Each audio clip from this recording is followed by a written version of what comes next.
సీతాకాంతిని ఇరకాటంలో పెట్టేసి Srilatha master plan వేసింది. మాట తీసుకోబోతుండగా రామలక్ష్మి తన జీఎం పోస్ట్ని వదులుకుంటానని, నా వల్ల సీతా సార్ ఎక్కడ తగ్గకూడదని, అది నాకే అవమానం, అది నాకు మంచిగా అనిపించదు, నేనున్నన్ని రోజులు నా భర్త హైలోనే ఉండాలి అన్నట్టుగా మాట్లాడుతూ ఉంటుంది.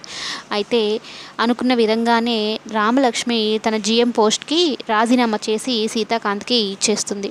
అయితే అసలు ఏం ప్లాన్ వేస్తుంది శ్రీలత? ఎందుకు జనరల్ మేనేజర్ పోస్ట్లో సందీప్ని కూర్చొని పెట్టాలని అనుకుంటుంది? సీతా సార్కి ఏమైనా ప్రమాదం తలపెట్టనుందా అన్నట్టు ఆలోచిస్తూ ఉంటే, ఇక రామలక్ష్మికి ఒక పెద్ద ఛాలెంజ్ చేస్తుంది.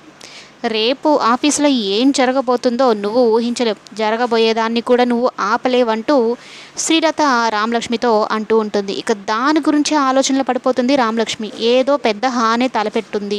తల్లి కొడుకులు ఇద్దరు కలిసి సీతా సార్కి ఏదో చేయబోతున్నారు. ఏం చేయబోతున్నారు, నేను ఎలా కాపాడుకోవాలి, ఇప్పుడు ఆఫీస్కి వెళ్ళలేను, ఆయన పక్కన కూడా ఉండలేను, కనీసం ఆఫీస్లో తన దగ్గరైనా ఉంటే అసలు ఏం జరుగుతుందో ఏమో అనేది తెలుసుకోవచ్చు అనేది ఆలోచిస్తూ ఉంటే, ఇంతలో సీత వస్తాడు.